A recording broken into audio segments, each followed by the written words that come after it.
What went into the decision to start Josh today? Just to keep you guys on your toes.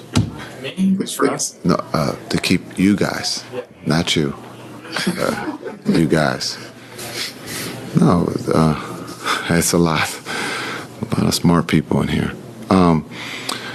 We came up with that decision to just to see how Josh handled it, and also to see how D Jones handled it, and talked to D Jones about it. And he's a pro, man. He said, all I want to do is win. Whatever you need me to do, coach.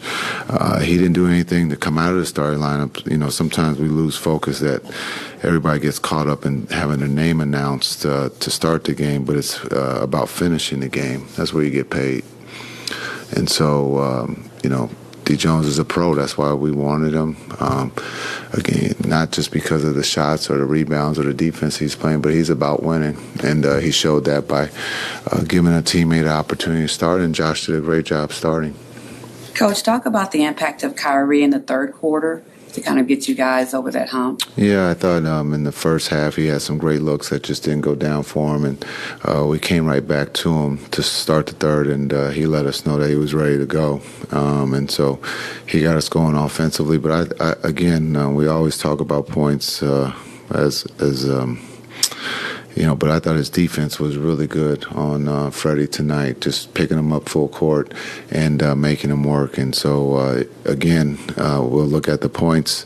He was good. But, again, I thought it was his defense being able to come back and help us on the defensive end. Can you just talk on the importance of Lively, that stuff that wouldn't show up outside the box score from your perspective? Yeah, I think just being able to change shots, but I thought he did an incredible job on the offensive boards of giving us second or third opportunities there.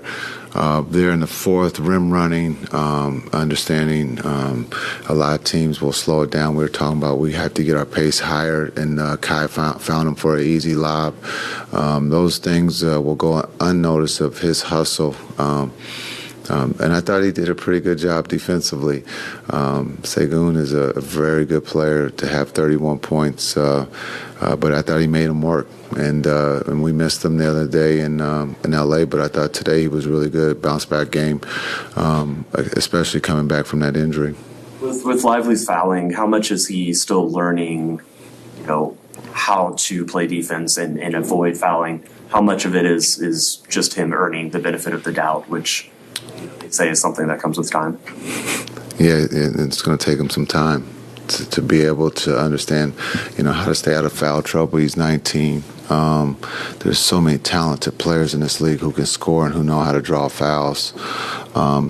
Again, it's a crash course for him, but he's doing an incredible job on both ends. And so we're going to have to live with some of those fouls. We're going to have to live with some of the blow-bys, but his heart is in the right place. He's another one who's about winning. It's not about scoring. It's about whatever it takes to help the team win.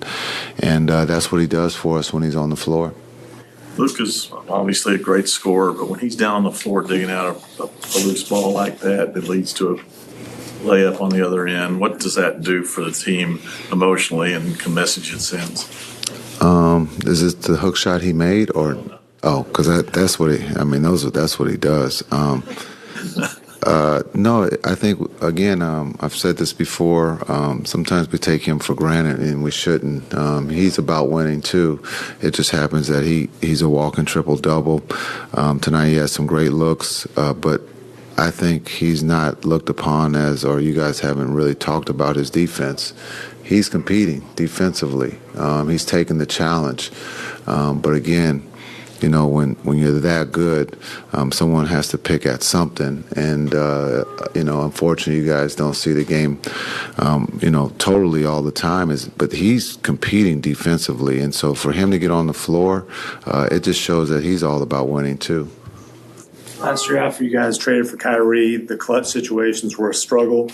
And this year, you guys are among the best in the league in those situations. What have you seen the difference in the dynamic, specifically with Luka and Kyrie when you're closing games? I think maybe, Tim, maybe it's the things that you guys thought should have happened day one, is that they should be successful right off the bat. And it takes time. Failing is all right. It's not a bad thing to fail for a pro athlete, because you can get better and learn from it.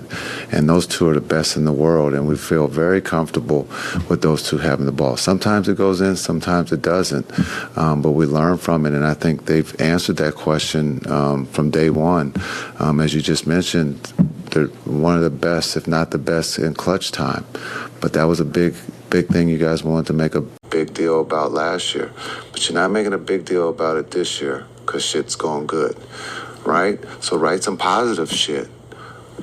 I just asked you a question. And I'm giving you a fucking answer. Like, you guys, you know, there's all right to write positive stuff. People will read your positive shit.